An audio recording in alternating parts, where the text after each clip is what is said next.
Hello everyone, I'm glad you could join me again for this 2-week roundup, and it's been an absolutely jam-packed corker of a 2-week session. I think it's the record for the amount of content that's gone up, so I hope you've enjoyed it.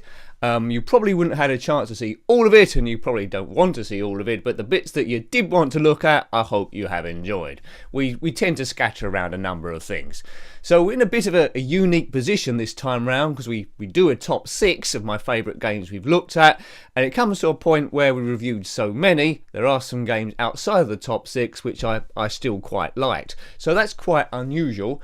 There's a game we won't include in this top 6 because although it's sort of like retro-ish, it's not really retro and I think it's unfair to compare it. We did a rather long video of GTA 4 by ROCKSTAR Games in 2008, where I just wandered around trying to be a law-abiding citizen, and well, you can see what happened in that video. It's tough going straight in that town. Liberty City, where you control the character Niko Bellic, who I'm sure you're aware of. We did a previous video, Grand Theft Auto 4, where I was with Roman, and we went, I think we had a game of darts and something like that. So it's good to go back to it again. GTA 4, a cracker of a game. On the ZX Spectrum, we don't include homebrews in the top 6. We had another look at a HORACE game. It was HORACE in the Mystic Woods by Bob Smith in 2010. Well done. Got my notes here in case you didn't know. It was converted. The game originally came out on the Scion laptop computers. It didn't make it to the Spectrum, and Bob Smith converted it really well. It doesn't quite feel like a HORACE game. It's more like Manic Miner meets HORACE, if you know what I mean. But it plays really well. He's done a good conversion. Now, besides the normal games we looked at, we'll also keep delving into DRIVECLUB by Sony in 2014 on the PlayStation 4. Both the DLC, the bikes and the cars. A few of you like those sort of games. It's just me just going around. It's not really an official blundering series, but it's sort of like shaping into it, really.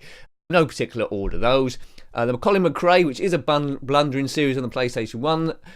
Well, I tried my best, folks, but rallying isn't quite for me, really.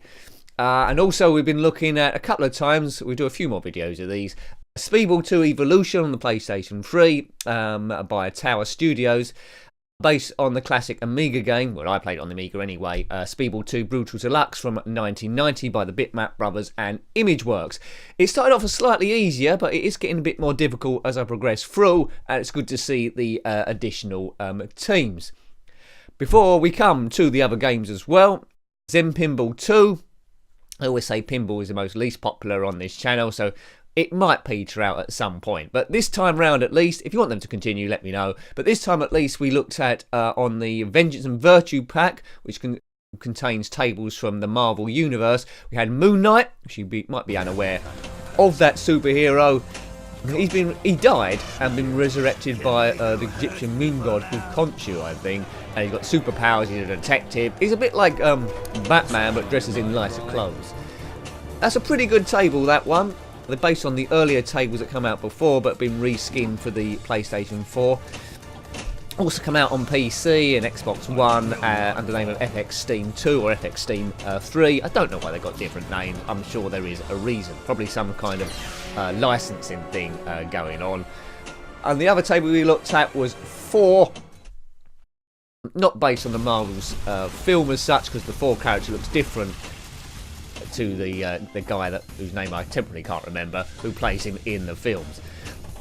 There's a nice dragon on this, different modes. By hitting the right ramps and targets at the correct times, you can battle enemies like the Destroyer and other people there, and that's quite good table. Probably the best of the 4 there. Other tables we're going to have a look at are X-Men and Ghost Rider. It's a 4-table pack. Been going through the, as you might have noticed, been going through the Sega Mega Drive Ultimate Collection as well on the PlayStation 3, covering some of the best games I think from there. Quite often you nominate them for me to do. We're not going to do all of them, but I will do a good percentage. And this time we looked at Super Thunderblade, which it's okay. It's very basic. You control a helicopter going down a road and must blow out tanks and end-of-level bosses. It's basically, the skill involved is like weaving from left to right, up and down, trying to avoid getting shot down, to be honest with you. It's got a nice retro-y feel to it. It's not one of my favourite games, but I can see why a lot of people would like it.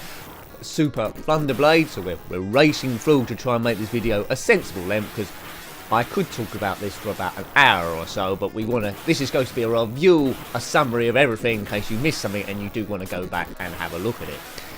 The other game is another like 4-based game, but I don't know why it's got the name 4. On the Mega Drive Ultra Collection again, which all these come out in 2009. It's the story of THOR, also called Beyond OASIS, which I think is a better name. You control this guy in sort of like MC Hammer trousers, and he's on a 3D exploration adventure to rescue someone or other. It plays a little bit like Zelda in places. I couldn't quite work out what to do, but I'm sure that you're going to tell me in that comment section of that video or either this one. So that was Super Thunder Blade and the story of THOR or Beyond OASIS. Now, the worst game we looked at, as we meander slowly towards my eventual top 6, the worst game we looked at, which people warned me about when I reviewed this on the Commodore Amiga, it's on the ZX Spectrum, a game called Stun Runner by DOMARK in 1990. Now, no port of this game is any good apart from the Atari Lynx one, I've been told. The Commodore Amiga was sort of okay, but it was desperately slow, and it sort of ruined the game completely. Stun Runner on the ZX Spectrum, you can't look at it. If you suffer from epilepsy, you can't look at this review, so apologies. It's like you're trying to be hypnotised the old time. You're in a craft, going down various courses and various times. There's no finishing line in the ZX Spectrum one, and it's just a complete and utter mess. I don't know why DOMARK were thinking about on this one, but you know, it's very brave to try and attempt it on the ZX Spectrum, and it doesn't work. So that was by far the worst game, I would say. Yeah, that would be the 11th if you're counting. In another game on the ZX Spectrum again, TV based Every Second Counts by TV Games in 1988. We're going through looking at a few TV quiz show conversions. In a normal week, this probably would have made the top 6, but just the bulk that we've reviewed. It's based on the TV quiz show by Paul Daniels of the same name, where you compete as a couple. So I had a computer wife for this one. I don't know where she is now. I think she's dumped me. And by answering questions going through different rounds, you must collect seconds, and then those seconds count down to win prizes at the end. I'm still waiting for the prizes to be delivered. We'll scoot through these. And then there was World Golf on the Commodore Amiga, which I had in 9th place by Apex Systems in 1986. Someone told me to review a golf game called World Tour Golf, but I think I wrote it down wrong and put World Golf, and we've got this. Not very good. There is a way to bring up the map, which I couldn't work out in the actual review, which would have made it a little bit easier. I kept hitting fire button to try and bring it up, and it didn't work. So I try not mark it down for that. But you're too far away from the play for this golf. I mean, the sound of the golf club's good. You can select your clubs. The distances it gives aren't really reflected in the game. Putting is extremely difficult because you can't get close enough to the action. There are much better golf games than this, so avoid World Golf. This game definitely would have been in the top 6. It's like a classic retro one from my favourite era. This next one we're going to talk about. On the ZX Spectrum, 16K originally, but I played it on the 48K. It's Planetoids by SINCLAIR Research in 1982. It's a port of conversion, if you like, from Asteroids in the late 70s. A stand-up arcade cabinet where you must destroy vector asteroids. There are more sprites on Planetoids. It plays okay, but I had to mark it a bit down because at the same year another sort of like conversion came out called Meteor Storm, which I reviewed a long time ago before my sound was any good, I think. And I think Meteor Storm for me plays a lot better. It's got better sounds, it's more a reflection of the vector graphics, and I believe vector graphics work better than the sprites in this game. Not to say this isn't a bad game, it's 1982, it's really clever what it does. You control a ship, you can hyperspace, you can thrust. As soon as you destroy all the asteroids or meteors, then it resets again, and the occasional UFO goes across. And the last one that didn't make the top 6 this time is another game I enjoyed playing, but is very basic. Based on TV quiz shows, it's Countdown from MACSEN Software in 1986, which was later re-released by TV Games again. Countdown is a UK TV show. I'm not sure if it's out on any other countries. By selecting the different rounds, you compete against a computer or another player. On this, you couldn't compete against a computer. So what did I just say there? But basically, you select letters. and then of those 9 letters, you've got to try and come up with the longest word you can think of, and there's math sums as well. So it's pretty boring for the die-hard who has never seen this show, but I've seen it quite a lot. So it's quite good fun, but as I say, the mass of people wouldn't have liked this, but I did because I'm a bit nerdy like that. Okay, so, phew-ee. The top 6 then. You might agree with these, you might not agree, but there we go. That's just the way it goes. In 6th place, on the ZX Spectrum 128K, was Navy SEALs by Ocean Software in 1991. It's based on the film of the same name, which I still haven't quite reviewed. You control an armyman or a Navy SEAL man, and you must rescue hostages that have been captured when a helicopter's downed a blink in Beirut. The first level is a platform, as quite a few of them are, where you must deactivate bombs by going up ladders, jumping across levels, and avoid being shot by Arabs or these Middle East bad guys. It's very, very difficult, this game, but I won't mark it down for that because I find with my gameplay a lot of games are very difficult if I haven't played them back in the day. Graphics are good, sound is good. I played it with a poke on. What's very clever about this and the Amiga version is when your character dies and you go to your next life, the face changes, so you've got a different army man, although on screen it does look very, very similar. So I put that in 6th place, 128k. In 5th place, this one to be controversial, on the ZX Spectrum 48K, was Android 2 by Vortex Software in 1983. The sequel to the original Android 1, the Reactor Run, which I really, really liked. More 8-bit graphics, as you expect with the ZX Spectrum, but this one it's tried to go 3D. Really, really difficult. This time you must avoid the robots as the first game, and destroy worms in a maze beyond the time. Even with a poke on it for infinite energy, I still didn't do it within the time.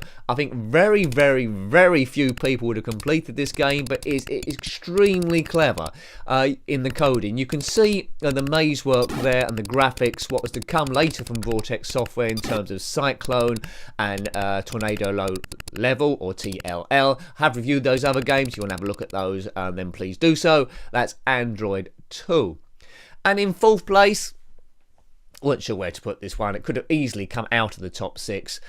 But it's quite clever the way it's been done. We don't review too many of these games on this system. So it was Extreme Ghostbusters Code Ecto-1 by WANADOO FTG on the Game Boy Advance from 2002.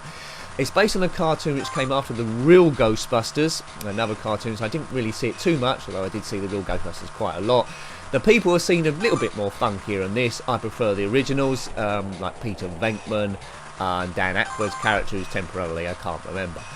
And Egon Spengler too. It's a platform game. You can alternate between characters, must destroy ghosts, capture them, and there's some fantastic ender level bosses too. Again, because I've only had a couple of games on this, I weren't very good on it, but graphically it's good, and sound-wise it's good, and it's put together really well. So that's why I had it in 4th place, although it's not my particular game. So, in 6th place we have Navy SEALs on the ZX Spectrum 128K. Thought something had gone wrong there with the sound, but it hasn't. In 5th place is Android 2 by Vortex Software in 83 on the 48K. And in 4th place on the Game Boy Advance, Extreme Ghostbusters Code Ecto-1 in 2002. So that lays waste to the top 3, and a couple of these are probably virtually the same game, so it's a bit naughty of me. But in 3rd place, we have on the Commodore Amiga, it's Star Wars by DOMARK in 1988, based on the arcade cabinet, I believe from 1983. It's vector graphics. I reviewed this game already on the ZX Spectrum. It's good to see it on the Commodore Amiga in 16-bit. And what this adds over the ZX Spectrum is you do have some sounds or waves from the original film. So Ben Kenobi will chip in when you get to the Death Star saying, or Luke Skywalker saying, look at the size of that thing, or Han Solo, whoever said it. And well done, Nick. And there's a few other speeches in there as well. It's basically 3 separate stages, culminates in the trench run, and then you get the glory of blowing up the Death Star if you survive long enough. 3 modes, easy, medium, and difficult. The sounds are more true to the film than the Spectrum version one. When you're shooting, it does feel like you're actually in an X-Wing. So a really, really good game. Really enjoyed it. Great retro fun.